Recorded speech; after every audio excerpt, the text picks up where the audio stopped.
බුදුහාඳුරෝ අවුරුදු 45ක් තිස්සේ බණ කිව්වේ දුකෙන් මිදෙන හැටි ලෝකයට කියා දෙන්න. දුකින් මිදෙන හැටි දෙආකාරයකට සිද්ධ වෙන්න පුළුවන්. මානසික තත්වයෙන්, ආධ්‍යාත්මික තත්වයෙන්, ප්‍රඥා මට්ටමින් ඊටාම දියුණු ඇත්තන්ට පුළුවන් සදාටම දුකෙන් මිදෙන්න. අනිත් අයට පුළුවන් తాවකාලිකව හරි දුකින් මිදලා ඉන්න. අවුරුදු 20ක් යනකම් බුදු වෙලා බුදුහාඳුරෝ අර්ථාසනා කළේ දුකින් මිදෙන උපක්‍රමයක් වශයෙන් පව් නොකර ඉඳීම, පින් කිරීම, සිත පිරිසිදු කර ගැනීම කියන ක්‍රම තුන. පව් නොකර සබ්බ පාපස් අකරණම් කියන්නේ පව් නොකර ඉඳීම. පාප කියන්නේ පැහැෙන ගතිය. කියන්නේ හිත රිදෙන දේවල් වලට අපි කියනවා පව් කියලා. තමන්ගේ හිත රිද්දාගෙන තමයි අනුන්ගේ හිත රිද්දන්නේ. ඒ නිසා හිත රිද්දවෙන දේවල් වලට පව් කියලා කියනවා. පාප කියන වචනේ තේරුමත් පැහැෙන, රිදෙන, රත් වෙන කියන තේරුමක් තියෙනවා. එහෙම නොකර ඉන්නකොට තමයි කුසල සුපසම්පදා කියන්නේ කුසල ළඟා වෙන්නේ. කුසල කියන වචනේ තියෙන කෞසල්‍ය, කුසලතාවය කියන්නේ දක්ෂකම. ඔය දක්ෂකම කියන්නේ තමන්ට අවශ්‍ය දේ කරගන්න තියෙන පුළුවන්කමට. අපි හැමෝටම අවශ්‍ය දෙයක් තමයි දුකින් මිදී ඉඳීම, සැප ලබා ගැනීම. හැම උත්සාහ කරන්නේ දුකින් මිදලා සැපෙන් ඉන්න. අන්න ඒකට පුළුවන්කම කුසල වශයෙන් සැලකෙනවා. ඒක සම්‍යක් විදියට කෙරෙන්න ඕනේ. අනුන්ටත් තමන්ටත් දුකක් නොවන විදියට ජීවත් වෙමින් පුළුවන් නම් අනුන්ගේ දුකෙන් අනුන් මුදවන්න, අනුන්ට යහපතක් කරන්න පුළුවන් නම් ඒකත් කුසලක් වශයෙන් සැලකෙනවා. ඒවට කියනවා පින් කියලා. කුසල් වලට කියනවා පින් කියලා. ඒ කෞසල්‍ය තියෙනකොට හිත පින වෙනවා. පින් කරනකොට අර පරණ අකුසල ශක්තිය යටපත් වෙන්න පුළුවන්කම තියෙනවා. ඒකයි බොහොම අය තමන්ගේ අපල කාලව හඳහන්න බලලා තෙන සිරු අපලයක්, තෙන සිරු රටකයක්, කේතක අපලයක් ආදී වශයෙන් දගප්ඥන් කිව්වට පස්සේ ඒ මිදෙන්න බලු කපුටි දන් දෙන්නේ, පොළන්නන්ට දන් දෙන්නේ, බෝධි පූජා පවත්වන්නේ, ඒ පින්කම් කරන්නේ හිත පිනවීම මට්ටමට ගේනකොට අර අකුසල වල බලය අඩු වෙනවා. ඒකේ විද්‍යාත්මක ස්වරූපයකුත් තියෙනවා. පරණ පව් ඵල දෙන්න නම් ඒ පරණ පව් කරපු මට්ටම අපේ හිතේ පවතින්න ඕනේ. ඒක හරියට විකාශනාගාරයකින් යම්කිසි රූප වාහිනිය හෝ ශබ්ද වාහිනී තරංගයක් නිකුත් කළාම ඒක ඇදගන්න නම් ඒක ඇදගන්න ටීවී එකේ හරි රේඩියෝ එකේ හරි ෆ්‍රීකවන්සි එක සැලැස්ම අර විකාශන වෙන තරංගවල සැලැස්මට අනුරූපව තියෙන්න ඕනේ. එතකොට අදින්න. එයින්ද පව් පාල දෙනකොට තමන්ගේ චිත්තකාය ස්වරූපය ඒ පව්පල දෙන මට්ටමට සූදානම් වෙලා තියෙන්න ඕනේ. ඒ මට්ටම වෙනස් වෙනවා ඒ කාලවලදී පින් කරනකොට. එතකොටත් ඵල දෙන්නේ නැහැ. මේ ක්‍රම తాවකාලික ක්‍රම. හිත පිරිසිදු කර ගැනීමත් පව්පල දෙන ක්‍රමයක්. දැන් හිතේ තරහක් තියෙනකොට ඒකට කියන්නේ ව්‍යාපාදේ කියලා හිතන් මෛත්‍රී වඩනකොට බුදුහාමුදුරු මහා රාහුලවාදී සූත්‍රයේදී ප්‍රකාශ කරලා තියෙනවා ව්‍යාපාදයේ දුර වෙනවා කියලා. තරහ අඩු වෙනවා. මිනිසුන් හිංසා පීඩා කරන නපුරු හිතක් තියෙනකොට කරුණාව වඩනවා නම් ඒ සූත්‍රෙ කියවිලා තියෙනවා අර විහිංසා චිත්තය නැති වෙලා යනවා පහියති. විහෙසා පහියසිත කියලා දැන් කියන්නේ.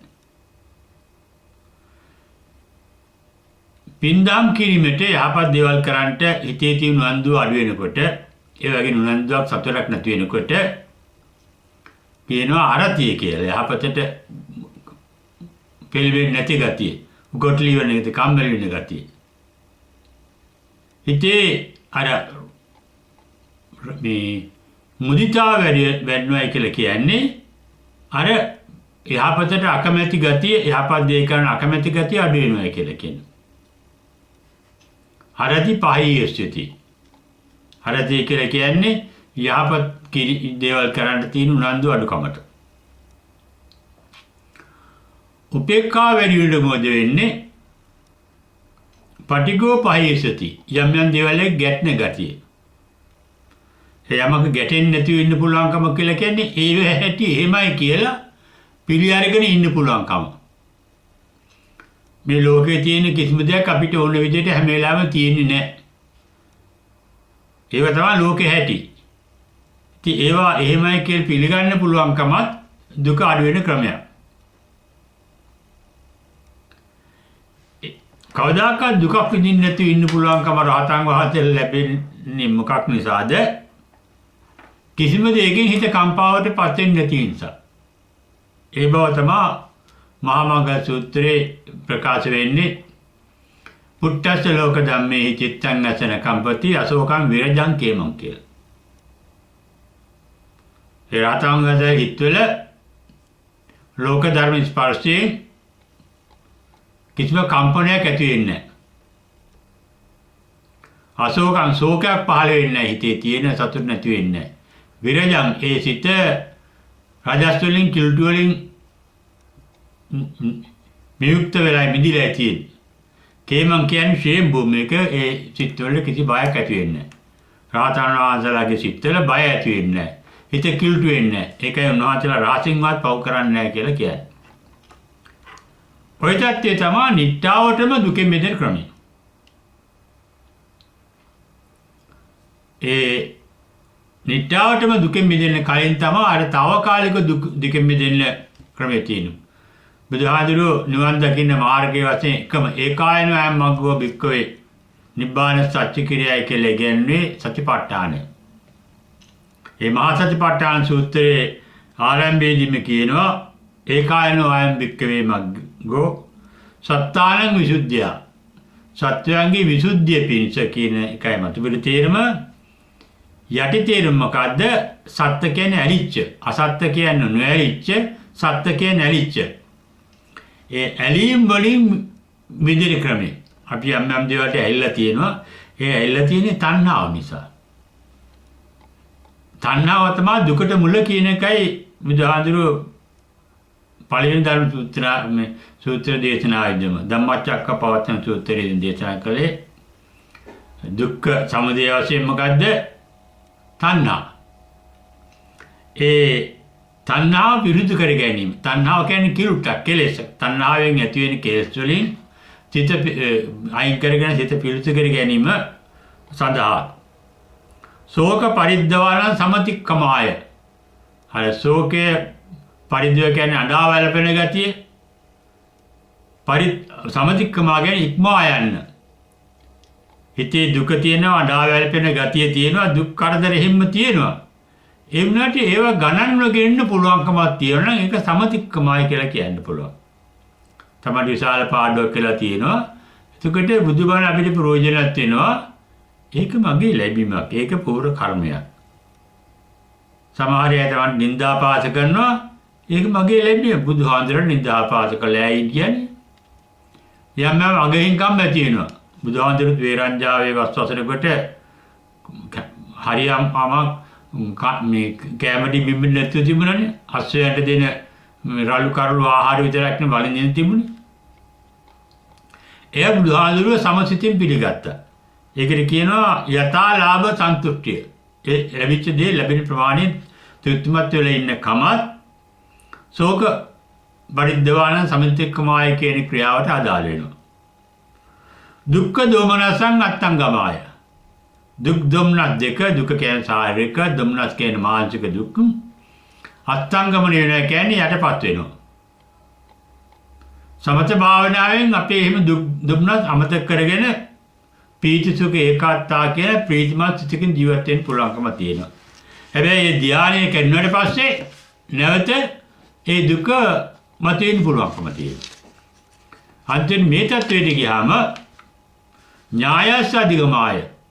ඥායසකෙන් දතියුත්ත තේරුම් ගත්තට පස්සේ අපේ දතියුත්ත මොකද්ද? විශේෂම දතියුත්ත චතුරාර්ය සත්‍ය දතියුත්ති. චතුරාර්ය සත්‍ය අවබෝධ කියන්නේ රහත් වීම. ඒ චතුරාර්ය සත්‍ය අවබෝධ වීමට මුල් වෙනවා භාවනා මාර්ගයේදී අනිත්‍ය දුක්ඛ අනාත්ම ලක්ෂණ අවබෝධ කර ගැනීම. අනිත්‍ය දුක්ඛ අනාත්ම ලක්ෂණ අවබෝධ වෙන ශක්තියට කියනවා ප්‍රඥාව කියලා. විපස්සනා භාවනාදී අනිත්‍ය දුක්ඛ අනාත්ම ලක්ෂණ අවබෝධ වෙන නිසා ඒ විපස්සනා භාවනාවට කියනවා ප්‍රඥා භාවනාව කියලා. ඒ භාවනාව වැඩුවත් නැතුවත් බුදුහාමුදුරන් මුලින්ම ධර්ම දේශනාව ආපු කොණ්ඩඤ්ඤතාවචයන් සෝවාන් දැක්කේ කොහොමද? යං කිංච සමුදය ධම්මං සම්බන්තං නිරෝධ ධම්මන්ති. ධම්ම කියන්නේ හිතේ ඇති වෙන ස්වરૂප, චිත්ත ස්වરૂප. හිතේ නිවිත වෙන හැම දෙයක්ම ධර්මයක්. හැම අදහසක්ම, හැම සිතිවිල්ලක්ම ධර්මයක්. ඒවා හැම හැඟීමක්ම ධර්මයක්. විවිධ හැඟීම්, විවිධ සිතිවිලි, විවිධ චිත්ත රූප ඇති වෙවි නැති වෙවි යනවා. ඒකයි ඒවැයි ස්වභාවය. ඒවා ඇති වෙවි නැති වෙවි යන හැටි බලාගෙන ඉන්නවා. ඒවා එක්ක ඇලෙන්නෙත් නැහැ, ඒ වගේ ගැටෙන්නෙත් නැහැ. අන්නේ තත්වයකට ඉන්නකොටත් යථාර්ථයේ ඥාය අවබෝධ වෙනවා, දුක්ඛ සත්‍ය අවබෝධ වෙනවා. ඒකම තව දුරට යනකොට දුකට හේතුව ඒ නැති වෙන හැටි, නැති වෙන ක්‍රමය අවබෝධ වෙනවා. චතුරාර්ය සත්‍ය කියන්නේ ඒකයි. දුක, දුකට හේතුවත්, දුක නැතිවීමත්, දුක නැති වෙන ක්‍රමයක් කියන හතරට තමයි චතුරාර්ය සත්‍ය කියන්නේ. ත්‍රිලක්ෂණ කියලා කියන්නේ දුකට හේතුව කියන අනිත්‍යතාවයත්, දුකේ ප්‍රතිඵලය දුක්ඛ කියන සත්‍යයේ ප්‍රතිඵලය වෙන අනාත්මතාවය තේරුම් ගැනීම. මෙතන දුක්ඛ කියන එක ත්‍රිලක්ෂණයේදී චතුරාර්ය සත්‍යයේදී කිව්වේ මේ හිතේ ඇති වෙන දුක පමණක් නෙවෙයි. ඒක විශ්ව සාධාරණ සත්‍යයක්. තියෙන තත්ත්වය නිතර වෙනත් තත්ත්වයකට පෙරලෙනවා. ඒ මොකක් නිසාද?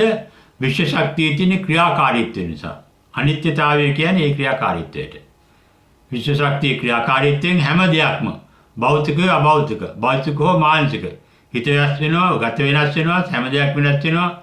මිනිස්සු වැඩෙනවා, වයසට යනවා, ලෙඩ හැදෙනවා, මැරෙනවා. ඒවා කායික වශයෙන් ඇති වෙන වෙනස්කම්.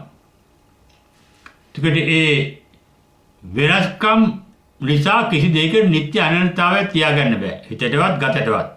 කිසිම රූපයකටවත්, කිසිම වේදනාවකටවත්, කිසිම සංඥාවකටවත්, කිසිම සංස්කාරයකටවත්, කිසිම විඥානයකින් දැනීමකටවත් නිත්‍ය අනන්‍යතාවයක් නෑ. ඒ ඇති වී නැති වෙනවා. ඔය තත්ත්වයේ තේරුම් ගැනීම ඥායස්ස අධිගමාය. භාවනා මාර්ගයේදීමත් ලෝකේ දිහා බැලී සිහි කල්පනාවෙන් ඉඳීමේ සති සම්පජාඤ්ඤය කියන්නේ බෞද්ධ භාවනාව. සිහි නුවණින් ඉඳීම. සතිපට්ඨානය කියන්නේ සති සම්පජාඤ්ඤය. සිහි නුවණින් ඉඳීම. ඒ ඉන්නකොට ජීවිතයේ ලෝකේ විශ්වයේ යථාර්ථයේ යථා ස්වභාවයේ සත්‍ය තත්ත්වය අවබෝධ වෙනකොට කිසි දෙයක ඇලෙන්නේ නැතුව ගැටෙන්නේ නැතුව ඉන්න පුළුවන්කම ලැබෙනවා. ඒ ඇලෙන එකට තමයි කියන්නේ රාගය කියලා. ගැටෙන එකට තමයි දෝෂය කියලා කියන්නේ. යමකට විරුද්ධ වෙන එක, කැමැති වෙන එක, අකමැති වෙන එක. මොහය කියලා කියන්නේ යමක ඇත්ත ඇතිසැටි නොපේනකම, නොතේරුම්කම, නොදන්නකම. අපි ඇත්ත වශයෙන්ම යමකට ඇලෙන්නෙත්, යමක් ගැටෙන්නෙත් ඒක හරියාකාරව තේරුම් ගත්තේ නැතිකම නිසා. මූලික ලක්ෂණයක් තමයි හැම දෙයකම තියෙන ඇති වෙලා නැති වෙලා යනවා. ඒ නිසා කැමති දෙයක් ඇති වුණත් ඒක ඇලෙන්න හොඳ නැහැ. මොකද ඒකත් නැති වෙන්න පුළුවන්. ඒ වගේම කැමැත්තක් නැති වෙන්න පුළුවන්. අකමැතියක් සම්බන්ධයෙන් වුණත් ඔය තත්ත්වෙම වෙන්නේ. ඒවත් අල්ලු කරන්නේ ගැටෙන්න ඕනේ නැහැ. ඒක ඇති වුණා වගේ ඒකත් නැති වෙලා යම් කිසි සමුදය ධම්මං සම්බන්තා නිරෝධ ධම්මන්ති කියලා තේරුම් අරගෙන අපිට ඉන්න පුළුවන්කම ලැබෙනවා. මේ කතා කරන්නේ ලෞකික ජීවිතය ගැන නෙවෙයි ලෝකෝත්තර ජීවිතය ගැන. ලෞකික ජීවිතයේදී අපි කැමති දේවල් ලබා ගන්න ඕන, අකමැති දේවල් අයින් කර ගන්න ඕන, නොදන්න දේවල් තේරුම් ගන්න ඕන. එනිසා කැමැත්තත් හරි වැදගත්, අකමැත්තත් හරි වැදගත්. ලෞකික ජීවිතය පවත්වා ගන්න. නොදන්නකමත් එකේ වැදගත්කමක් තියෙනවා. හැම දෙයක්ම අපිට දැනගන්න ඕන කමක් නැහැ. හැම දෙයකම යථා ස්වභාවය දැන ගැනීම ජීවිතය පවත්වා ගැනීමට බාධාවක්. දැන් මේ කතා කළේ ජීවිතයේ පවත්වන ක්‍රමය නෙවෙයි ජීවිතයේ නවත්තන ක්‍රමය. නිවන් දකින්න වයි කියලා කියන්නේ සංසාරයේ අනාදිමත් කාලයක් තිස්සේ ජාතියෙන් ජාතියට භවයෙන් භවයට උප්පත්තියෙන් උප්පත්තියට ආපු ජීවිත ගමන නවත්තන එක. ජීවිත ගමන පවත්වන්නේ පින්දහම් කරන්න ඕනේ. හරියම්බු කරන්න ඕනේ. යාළු මිත්‍රයන්ගෙන් වට කර ගන්න ඕනේ. ලෞකික ජීවිතය සපවත් කර ගන්න අවශ්‍ය දේවල් නෙවෙයි ලෝකෝත්තර ජීවිතයේ සාර්ථක කර ගන්න අවශ්‍ය වෙන්නේ. ලෞකික ජීවිතයේ සැපසම්පත් ඕන කරනවා. ලෝකෝත්තර ජීවිතය සඳහා ඒ සැපසම්පත් වලට තියෙන ඇල්ම සම්පූර්ණයෙන් නතර වෙන්න ඕනේ. ඒකයි බුදුහාඳුරන් කාලේ මහාන වෙච්ච රාජරාජ මහාමාත්‍යාදීන්ට පවා බොහොම සුකමාල ජීවිතයක් ගත කළ කුමාරයන්ට පවා වනගත වෙන්න කියලා කිව්වේ. වනාන්තරයේ ගියාම මාලිගාවල තියෙන මහා මන්දිරවල තියෙන සැප සම්පත් මොකක්වත් නැහැ. ඊළඟට ඒවැ ජීවත් වෙනවා තියෙන ගස් යට ගල් යට ගල් ගුහාවල සමහරට කොටි වලස්සු නපුරු සත්තු ඉන්න වනාන්තරවල බොහොම සැකෙන් බැන් ජීවත් වෙන්න වෙලා තියෙනවා. ඒ සැප වලට තියෙන ආසාව අඩු කරගන්නයි ඒ වගේ යොමු කිරීම කරලා තියෙන්නේ. වනගත ජීවිතයක් අගය කරමින් බුද්ධ ශ්‍රාවකයන්ට වනගත බණ භාවනා කරන්නට බුදුහාමුදුරුවෝ අනුබල දුන්නේ. ඒ මොකද දුකට හේතුව තමයි තණ්හාව. තණ්හාව අඩු කරන උපක්‍රමයක් තමයි. තුන් වේලක් පස් වේලක් කණ්ඩ බොන පුරුදු වෙලිටියට එක වේලක් විතරක් වළඳන්න යොමු කළේ. මූලිකව ආසාවක් අපි තියෙන කැමරනේ කැමරේ තියෙන තණ්හාව ආසාවත් අඩු කරගන්න. මේ මාර්ගයේ ගමන් කරන අය කන්නේ ඒවා රස විඳවත් රස බලන්නවත් ඇඟ මහත් කරගන්නවත් ඇඟ ශක්තිමත් කරගන්නවත් රූප ස්වභාව වර්ධනය කරගන්නවත් නෙවෙයි. අර බඩේ තියෙන ගින්දර නැති කරගන්න ඒකට ආහාර දාන්නේ. ඊටම අඩු තණ්හා මට්ටමින් ජීවත් වෙන්නේ. බුද්ධ ශ්‍රාවකයනි උද්පතේ බුදු මහරහතන් වහන්සේලා අර බඩේ ගින්දර නැති කරගන්න ආහාර දාන පිළිසුක වඩනවා. ඒක ස්වභාවික අවශ්‍යතාවයක්. ඒ විනාට උන්වහන්සේලා ගයක් ගැන ගාව හිටගෙන ඉන්න පාත්‍රෙත් තියාගෙන මොඩු ලබා ගන්නයි කියලාම නෙවෙයි. ලැබුණොත් ගන්නවා නැත්නම් නිකන් ඉන්නවා. සමහර ගෙදර කෙනෙක් කියලා ඉන්න පුළුවන්, දකින්න පුළුවන්. ටිකක් වෙලා ඉන්නවා, රැල් බුරුල් අරින්නේ නැහැ, කහින්නේ නැහැ, කොලයක් පාගන්නේ නැහැ, කිසි ලකුණක් කරන්නේ නැහැ. මම මෙතන පිණිසු ගාව වැඩලා ඉන්නවා කියලා කියන්නේ ලැබෙන වාසනාව ලැබේවා නැත්නම් ඊළඟ ගෙදෙට්ට යනවායි කියලා එහෙම ඉන්නවා. ඒ හික්මීමේ ක්‍රමයේ තියෙන මොකද්ද? සියලුම දුක් වලට මුල් වෙන දුක්ඛ සමුදය වෙන තණ්හාව අඩු කර ගැනීම. ආහාරයේ තණ්හා අඩු කර ගන්නවා. ඒ අත ආහාර වළඳනකොට තව කටවල් දෙක තුනක් කන්න ඉඩ තියාගෙන කුසේ වතුර පානය කරනවා. එහෙම දැන්නත් ආරණ්‍යගතව ජීවත් වෙන වනවාසී ජීවිතයක් ගත කරන නැත්නම් ජීවත් වෙන. බුද්ධ කාලේ තේ විදිහටයි. ශරීරය පෝෂණය කරන්නම නෙවෙයි ආහාර වළඳන්නේ. ඒ ශරීරය පවත්වා ගැනීම ශරීරය පවත්වා ගැනීම මොකද්ද මේ දුකින් මිදෙන ක්‍රමය සාර්ථක කරගන්න. දුකින් මිදීම සඳහා බුදුහාමුදුරුවෝ දේශනා කළ මේ දුකට බය නිසා නෙවෙයි. දුකට තියෙන අකමැත්ත නිසා නෙවෙයි. නුවණට තේරෙන ප්‍රඥාවට තේරෙනවා මේ ජීවිතයේ දුක් විඳින එක තේරුමක් නැහැ කියලා. සැප විඳීමට සැප භුක්ති විඳීමට බුදු ධර්මයේ විරුද්ධතාවයක් නැහැ. බුදුහාමුදුරුවෝ මහා මාලිගාවල දැන් ජේතවනාරාම දැක්කම අඩේපි සිටුවරයා මුළු වත්තේම රාම්කාසී අතුරුලවල ඉඩම් මිලට ගත්තේ. අදත් පේනවා කොයිතරම් ආඩ්‍ය සම්පන්න මහා මන්දිර තත්වයක ඒ ස්ථානයේ තිබුණාද කියලා. ඒ වගේ තත්වයක ජීවත් වුණත් කියලා ජීවත් වෙන්න පුළුවන්කම තියෙනවා මේ තණ්හාව නොඇත. මිගිජාල සූත්‍රයත් මිගිජාල ဒုတိ ය මිගිජාල සූත්‍රයත් දෙකම තියෙන එක ළඟ ඒකේ පැහැදිලිව බුදුහාමුදුරුවෝ කියනවා ශ්‍රාවකයන්ට මහා මාළිගයේ වුණත් ඉන්න පුළුවන් එකලාව. බුදුහාමුදුරුවෝ රූපකට්ටෝ කියන්නේ ගණස්මා උපකණ්ඨෝ ඝන සංගණිකාව ඝනාරාමයේ ඝන සංගණිකාරාමයේ බුදුහාමුදුරුවෝ අගය කළේ නැහැ. තමන්ගේ එක්ක එකතු වෙලා ඉන්න එක සමූහයත් එක්ක එකතු වෙලා ඉන්න එක අගය කරන්නේ නැහැ. ඒකායනය කියන්නේ තමන් තනියමයි ඒ නිවන් දකින්න ක්‍රමය නැත්නම් දුකෙන් මිදෙන ක්‍රමය අවබෝධ කරගත යුත්තේ. ඒ සඳහා වනගත වීම අත්‍යවශ්‍ය නැහැ. මම අර කලින් කිව්වා වගේ වනගත වීම අවශ්‍ය වෙන්නේ තණ්හාව අඩු කරගන්න. තණ්හාව අඩු කරගන්න වනගත වීමත් අවශ්‍ය වෙන්නේ නැහැ.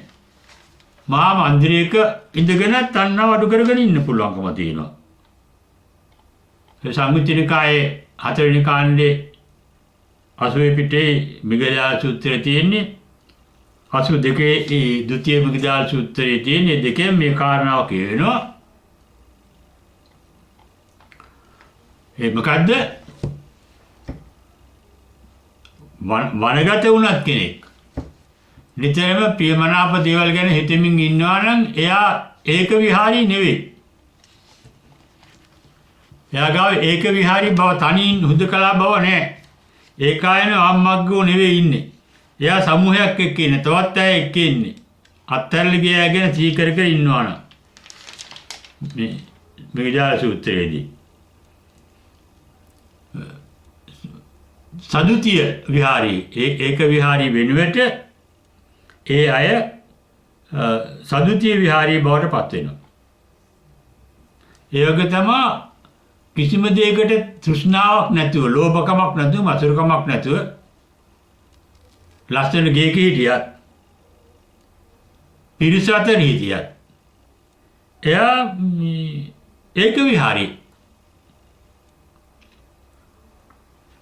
තනි වෙන්නේ කෙනෙක් වෙනවා. ඉන්නේ පිරිසක් අතර භාවනා මාර්ගයට ඒක විහාරයක් වෙයිස. එතකොට පැහැදිලි වෙනවා අනිත් අය කෙරෙහි රඳා පැවතීම, අනිත් අය කෙරෙහි බලාපොරොත්තු තියාගෙන ආසාවල් තියාගෙන ඉඳීමත් දුකට හේතුවක් වෙනවා. අමුදරුවන්ට හරි, දූ දරුවන්ට හරි, නෑදෑ හිත මිත්‍රයන්ට හරි ආසා කරන බැඳිලා ඉන්න එකත් දුකට හේතුවක්. එයින් අදහස් කරන්නේ දුකෙන් මිදෙන්න කියලා ඒ අය අත්හරින්න කියලා. අත්හරින්න ඕනේ ඒ අයට තියෙන බැඳීම, ඒ අයට තියෙන තණ්හාව, ඒ අයගෙන් ඇති වෙන බලාපොරොත්තුව. දැන් නෑකම කියලා තිබුණාට උන්ගේ ගාව තියෙන නෑකම නෙවෙයි ඕනකම. මොකක් හරි ඕනකම නිසා තමයි නෑ යංග අසුරට පෙළඹෙන්නේ. කිසිම ඕනකමක් නැතුව අපි නෑකම් පවත්වන්න පුළුවන්. නෑම අසුර කරන්න පුළුවන්. ඒකට ඒගොල්ලන් කෙරේ හිතේ කිසි අමනාපයක් ඇති වෙන්නේ නෑ. අපේ හිතට දුක්, කරදර, හිංසා, පීඩා සියල්ලක්ම ඇති වෙන්නේ බොහෝ දේවල් අපි බලාපොරොත්තු වෙන ස්වභාවයේ ස්වරූපයට අපි කැමති විදියට නැතිකම හින්දා. බලාපොරොත්තු වෙන ක්‍රමෙට නෑ කියලා කියන්නේ අපි එක්තරා ක්‍රමයකට බලාපොරොත්තු වෙන එක. නැතිකමට අකමැති, ඒ බලාපොරොත්තු වෙන ක්‍රමේ තියෙනකමට කැමති. ඒ දෙකෙම තියෙන කැමැත්ත. මොකද කැමැත්තේ මූලික ලක්ෂණය සැප කැමැත්ත. පංචේන්ද්‍රියන්ගේ සැප ලබන්න තියෙන කැමැත්තට තමයි කාම තණ්හාව කියන්නේ. ඒ කාම තණ්හාව දෙආකාරයකට සිද්ධ වෙන්න පුළුවන්. භව තණ්හා කියන්නේ මෙන්න මෙහිම දේවල් ඕනේ කියලා හිතලා ඇති කරගන්න කැමැත්තට කියනවා භව තණ්හා කියලා. අබ කන්න ආසයි කිව්වොත් ඒක කාම තණ්හාවක්. ඉදිච්ච අබ කන්න ආසයි කියලා හිතුවොත් ඒකේ තියෙනවා භව තණ්හා. අඹ ඉදිලා තියෙන්නේ. තව කෙනෙක් හිතන්න පුළුවන් ඇඹුල් රහට ඉදිච්ච නැති අඹ තියෙන්න ඕනේ කියලා. ඇඹුල්ලට කැමති අය ඉන්නේ. ඇඹුල් අඹ වලට කැමති අය ඉන්නවා. ඇඹුල් රහට කැමති අය ඉන්නවා. පැන් රහට කැමති අය ඉන්නවා. ඒ කැමැත්ත. තව කෙනෙක් කැමති වෙන්න පුළුවන් බාගෙට පැහිලා බාගෙට ඉදිලා තියෙන. ඒකේ ඇඹුල් රහක් තියෙනවා පැන් රහක් තියෙනවා. ඒ දෙකටම කැමති කෙනෙක් වෙන්න පුළුවන්. ඒ භව තණ්හා කියන්නේ ඒ විදිහට වෙන්න ඕනේ කියන හැඟීම. භවත කියන්නේ වෙයි කියන අදහස් දෙන ක්‍රියාපදයක් පාළි. විභව කියන්නේ වෙන්න හොඳ නැහැ කියලා. අමගෙඩිය බෙරි වෙලා තියෙන්න හොඳ නැහැ. අමගෙඩිය කුණු වෙලා තියෙන්න හොඳ නැහැ. අමගෙඩිය පරව වෙලා තියෙන්න හොඳ නැහැ. කහපාට තියෙනවා ඉදිරිය නෙවෙයි නිකන් පරව වෙලා. ඒක හොඳ නැහැ කියලා. ඒ වගේ ජීවිතයේ යම් අය වගේම යම් දේවල් මෙහෙම වෙන්න ඕනේ මෙහෙම වෙන්න හොඳ නැහැ කියන සිතිවිලි තියෙනවා. ඒ වගේ චිත්ත ස්වરૂප තමයි අපේ දුකට හේතුව කියලා බුදුහාඳුරෝ දේශනා කරලා තියෙන්නේ. අපිට ඒ தત્ත්වයේ පුරුදු වෙන්නේ හිත පිරිදු කරගන්න. අපි යමකට කැමති වෙන්නේ අකමැති වෙන්නේ හිතේ තියෙන කෙලෙස් නැමැති කාට නිසා. කෙලෙස් නැමැති කිලුටු නිසා. ඒ කිලුටු ඉවත් කර ගැනීම තමයි සචිත්ත පරියෝධපණං කියලා කියන්නේ. ඒ ඉවත් කර ගැනීම ඕනකමින් කරන්න පුළුවන් දෙයක් නෙවෙයි. අවබෝධයෙන් සිදුවිය යුතු දෙයක්. ඕනකමින් කරනකොට ඒකත් තණ්හාවක්. තණ්හාව නැති කරගන්න තණ්හාවක් ඇති කරගන්නවා. ඒක හරියට වඩා භයානකයි. මොකද ලේසියෙන් තණ්හාව නැති වෙන්නේ නැහැ. තණ්හාව නැති වෙන්න ඉඩ සැලසීම තමයි බුද්ධිමත් මාර්ගය. අර මං කලින් කිව්වා වගේ වනගත වෙලා ඉන්නවා සැප සම්පත් සියල්ල මැත්තල්ලා. හැබැයි ගිහිල්ලා අර සැප සම්පත් ගැන කෑම බීම ගැන සුඛ විහරණ ගැන හිතා ඉන්න ගියාම එයා වනගත ජීවිතයක් නෙවෙයි ගත කරන්නේ. එයාගේ මානසිකේ තියෙන අර සැප සම්පත් තියෙන භවභෝග සම්පත් තියෙන ජීවිතයක්. ඒකට ඒ හිත පිරීලා තියෙන්නේ ආසාවන්ගෙන්. කිසිම ආසාවක් නැතුව කිසිම දෙයකට විශේෂ ආසාවක් නැතුව ලැබෙන දේ ලැබෙන ආකාරයෙන් පිළිගන්න පුළුවන්කම. යථාලාභ සන්තුට්ඨිය. ඒ වගේම යථා භූත ඥාන දර්ශනේ. යථා භූත ඥාන දර්ශනේ ඒව ඇහැටි එහෙමයි කියලා පිළි අරගෙන ඉන්න පුළුවන්කම. වනාන්තරේ ඉන්නවා ගහකට ඉන්නේ මහා වැස්සක් ධාරානත් තෙමිනවා. බැස්සිට තෙමිනවා. ඉතින් තෙමිතිවි ඉන්න පුළුවන්කම තියෙනවා. මම දැකලා තියෙනවා ඒ විදිහට වනගත වෙලා තෙතවරයන් වෙලා ඉන්න හාමුදුරුවෝ. භාවනායක හාමුදුරුවෝ. අපිට හිතෙනවා මොන දුකක්ද මේ විඳින්නේ කියලා. ඒ ඇත්තන්ට ඒක දුකක් නෑ. එයාට හිතේ සැපයි. ඒ මොකද සැප දැනෙන්නේ නොතෙමේ ඉන්න තියෙන ආසාවක් එතන නෑ. වැස්සත් එක්ක විරුද්ධතාවයක් එතන නෑ. පටිගයක් එතන නෑ. පායන හතකට කැමැත්තක් කියලා විශේෂ ආසාවක් අනේ මේ වැස්ස පායන්නේ නැහැ තුරල් කරන්නේ නැහනේ කියන හැඟීමක් ඇති වෙන්නේ නැහැ. ඒක හැටි එහෙමයි කියලා පිළි අරගෙන ඒ தત્ත්වෙක ඉන්නවා. ඒ නිකක් පැහැදිලි වෙනවා බුදුහාඳුරෝ දුකෙන් මිදෙන මාර්ගයක් දේශනා කළාට බොහෝ විට දුක් විඳින්මින් තමයි මේ මාර්ගය අපිට ගමන් කරන්න වෙන්නේ. ඒ මොකද අපි ආසා කරන දේවල් ටිකෙන් ටික අඩු කර ගැනීම තමයි දුකින් මිදෙන මාර්ගය වශයෙන් බුදුහාමුදුරේ දේශනා කළා තියෙන. හැබැයි ඒක අනුපුබ්බ පටිපදා කියලා කියන්නේ මේ පහාරාද සූත්‍රයේ දේශනා කළා තියෙනවා වගේ බුදුහාමුදුරගේ ශික්ෂා අනුපුබ්බ ශික්ෂා. බුදුහාමුදුරගේ ක්‍රියාක්‍රම අනුපුබ්බ ක්‍රියා. බුදුහාමුදුරගේ ප්‍රතිපත්ති අනුපුබ්බ පටිපදා. ඒ පියවරෙන් පියවරට යන්න ඕනේ. ඉතින් අද අපි ඉන්න මට්ටමේ අපේ ආසාවල් ටික ටික අඩු කරගන්න පුළුවන් නම් මොනවද අඩු කරගන්න පුළුවන්? අපේ හිතේ දුක දෙන ආසාවල්. ඒක ඕනකමෙන් අඩු කරගන්න පුළුවන් දෙයක් නෙවෙයි. ඒ දේවල් වල ඒ අයගේ යථා ස්වරූපයේ තේරුම් ගත්තාම අපිට ඒවා ඒ හැටියෙන් පිළිගන්න පුළුවන්. මහත්යර කේන්ති යනවා. මහත්යා අඩිපුඩි වලට කැමති ගෙදරිනේ රැය වෙලා. එයාගේ හැටි එහෙමයි. එයා එකෙන් තමයි විනෝද වෙන්නේ. නෝනා ලස්සන වෙනවා මිසක් ගෙදර ලස්සන කරන්න යට උනන්දුවක් නැහැ. දරුවොත් හරියට බලා ගන්න නැහැ. එයාට කේන්ති යනවා. එහෙම දන්නාම එයාගේ හැටි එහෙමයි. ඒ වගේ නෝන කෙනෙක් මට ලැබුණේ ඒ මගේ ලැබීමටයි කියලා හිතන ධර්මානුකූලව හිතනකොට. මේ වගේ බීවදු මහත්යෙක් හම්බුනේ මගේ ලැබීමටයි කියලා හිතනකොට ඒ පිළිබඳ තියෙන දුක්ඛය අඩු වෙනවා. මේ ආකාරයට తాවකාලිකව හෝ සදාකාලිකව හෝ දුක අඩු කරන මාර්ගයක් තමයි බුදුහාඳුරෝ දේශනා කරලා තියෙන්නේ. ඒකද අපි තීරණය කරගන්න ඕනේ. අපේ නුවණ මෝරලා තියනවාද සදාකාලිකව දුක්ඛ නිරෝධය සාක්ෂාත් කරගෙන නිවන් දකින්න. එවැන්නම් අපේ මාර්ගයේ තව දුර යා යුද්ධ කියන එක ඒ මානසික தත්ත්වය තම තමන්ටයි තේරෙන්නේ. මම මනගත යුතුයිද නැත්නම් මේ ගෙදර ඉඳගෙන උදේ හවස බුදුන් වැඳලා පිරිත් කියලා මල් පහන් පූජා කරලා ටිකක් වෙලා භාවනා කරලා හිත සංසුන් කරගන්න පුරුද්ද හදා ගන්නවාද? ඒක ටික ක්‍රමයකින් වර්ධනය කර ගන්නවාද? 4 පොඩි සිල් ගන්නවාද? නැත්නම් එක පොඩි ඉඳලා සිල් ගන්නවාද? පන්සලකට වෙලා ඉන්නවාද? 10 සිල් වෙලා ඉන්නවාද? 8 සිල් වෙලා ඒවා Taman තීරණය කර ගන්න ඕන. ඒ තමයි මොන ඉරියව්වෙන්ද ඉන්න ඕන කියන එක Taman තීරණය කර ගන්න ඕන. මොන මට්ටමකද ඉන්න කියලා. බුද්ධ ධර්මයේ කියන එක ජානරුව පෙන්වන්න කරලා තියෙන අලගත් දුක්ඛ සූත්‍රයේ වැරදි විදිහට අල්ලාගත්තොත් ඒක තමන්ගේ විනාශේ. ඒක හරියට ණයෙක්ව වල්ගෙන් අල්ලාගත්තා වගේ. ණය ආපහු එල්ලා තමන්ට දෂ්ට කරනවා. කඳමැද්දෙන් අල්ලාගත්තත් එහෙම. අල්ලා ගන්නවා නම් කරුවක් දාලා ඔළුවෙන්මයි අල්ලා ගන්න ඕන. අන්න එතකොට දෂ්ට කරන්නේ නැහැ. අන්න එතකොට අයින් කරන්න පුළුවන්. ඒ වගේ බුද්ධ ධර්මය බුද්ධ දේශනාවනත් తాවකාලිකව සදාකාලිකව දුකෙන් මිදෙන්න දේශනා කරලා තිබුණාට වෛද්‍යවරයෙක් ලෙඩ හොඳ වෙන දුන්න බේත් බෝතල එකපාරට බුවොත් මැරෙන්න පුළුවන්. තේ හැන්ද දවසට 3 ගමනක් බොන්න කිව්ව එක කරට බිව්වෙන් පස්සේ ඒකම මරණයට ඒ රෝගී උස්සන්නීමට හේතුවක් වෙන්න පුළුවන්.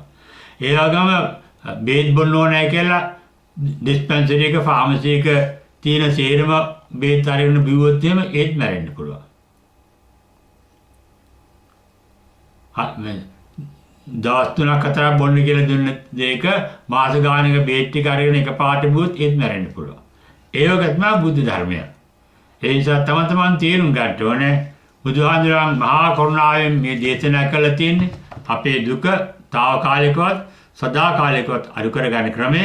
දැන් අපි ඉන්නේ මොන මට්ටමකද මොන ප්‍රමාණයකටද අපේ දුක අඩු කරගන්න පුළුවන් කියන තමන්ට තේරෙන්නේ. ඒ නිසා තම නැනපමණින් දැනගත යුතු ධර්මයක් බුදු දහම කියන්නේ. ඒ දැනගන්න පුළුවන්කම තියෙන පඤ්ඤාවන්ත ආයන් ධම්මෝ ඒක ප්‍රඥාවන්තයෙ විතර ඒකට තමන්ගේ සහජ නුවණ තියෙනවා. බුදු දහම දුන්නත් තණ්හා කිරීම විශාල බාධාවක් වෙන්න පුළුවන් තමගේ ජීවිතයේ ලෞකික ආධ්‍යාත්මික දෙආකාරයේ සැප සම්පත් වලට. ඒ නිසා දුකෙන් මිදෙන ක්‍රම බුදුහාමුදුරේ දේශනා කරලා තියෙනවා. විවිධ බේත් පට්ටෝරු තියෙනවා. ඒක තමන්ගේ ලෙඩේ හැටියට ලෙඩට ගැලපෙන බේත් පට්ටෝරු මොකක්ද කියලා මොන ප්‍රමාණයෙන් ඒ බේත පාවිච්චි කරනවද කියලා තමා විසින්ම තේරුම් ගත යුතුයි. ඒ සඳහා අවශ්‍ය සහජ නුවණ හැම කෙනෙකුටම තියෙනවා. ඒ වගේම තේරුම් ගන්න ඕනේ දුක් විඳින්නේ නැතුව දුක් අයින් කරගන්න බෑ. මොකද දුක විඳින්නේ නැතුව දුක අවබෝධ කරගන්න. දුක කියන්නේ පරිඥායේ ධර්මයක්. ධම්මචක්කපවත්තේ. හැම ආතකෙම දැනගත යුතුයි. එහෙම දුක් විඳින්න ඕනේ. ඒ දුක් විඳිනකොට ඒකට හේතුව පේන්නේ ඒ වගේම මේ දුකක් ඇති වුණාම මේ දුක නැති වෙනවා. ඇයි නැති වුනේ කොහොමද නැති වෙන්නේ කියන එක තේරෙන්නේ. ඒ නිසා දුකත් ඊට හේතුවත් ඒ නැතිවීමත් ඒ නැති වෙන ආකාරය සිද්ධ වෙන තමන් තුළින්මයි. ඒක නිසා දුක්ඛ නිරෝධ අවබෝධය තමා විසින්ම සාක්ෂාත් කරගැති බව තමන් තේරුම් අරගෙන ඒ තමාට ගැළපෙන ක්‍රමයෙන් දුකෙන් මිදෙන්න කටයුතු කිරීම නුවණට හුරුයි කියන එකයි කියන්න පුළුවන්කම තියෙන්නේ.